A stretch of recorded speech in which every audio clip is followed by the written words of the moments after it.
There will be 3 cables that will be attached to your foot starter on the Firewall.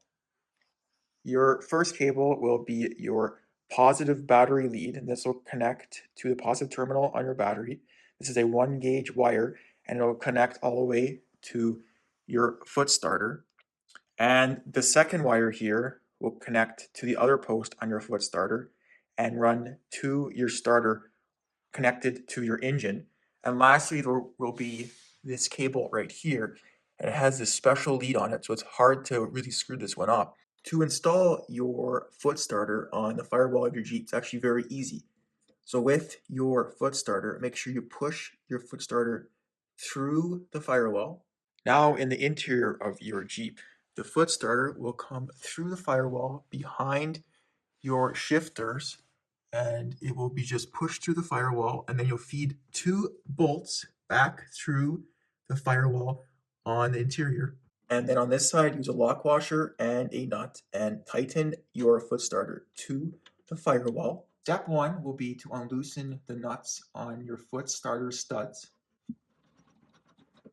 Now with both your nuts unloosened, you will now install the wires to your foot starter. Now it's time to install the wires to our foot starter. First, we're going to install the positive lead battery cable onto our foot starter. And in addition, we'll have to also install this cable as well. And it's the only wire that has this special end on it from your wiring harness.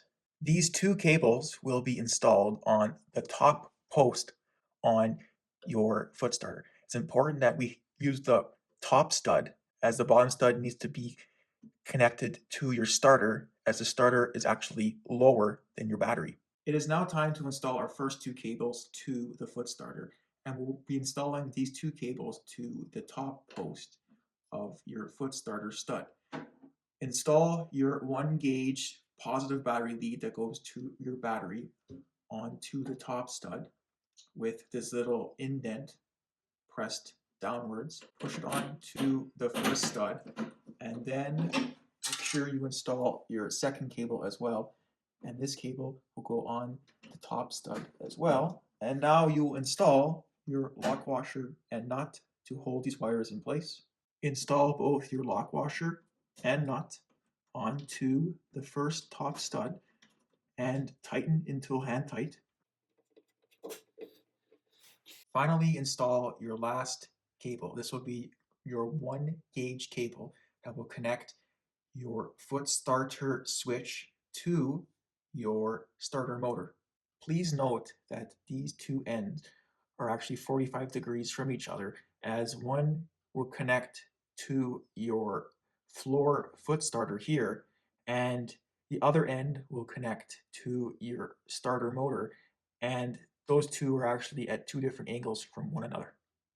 Now install your foot starter to starter cable, and it will go on the bottom stud on your foot starter. Just slide it onto the stud and make sure that these 2 cables are facing the same direction. And now just put on your lock washer and your nut. And that is how you install all 3 cables to your floor foot starter. There really is not much to this install, but you want to make sure you have the wires installed on the correct terminals on your floor foot starter.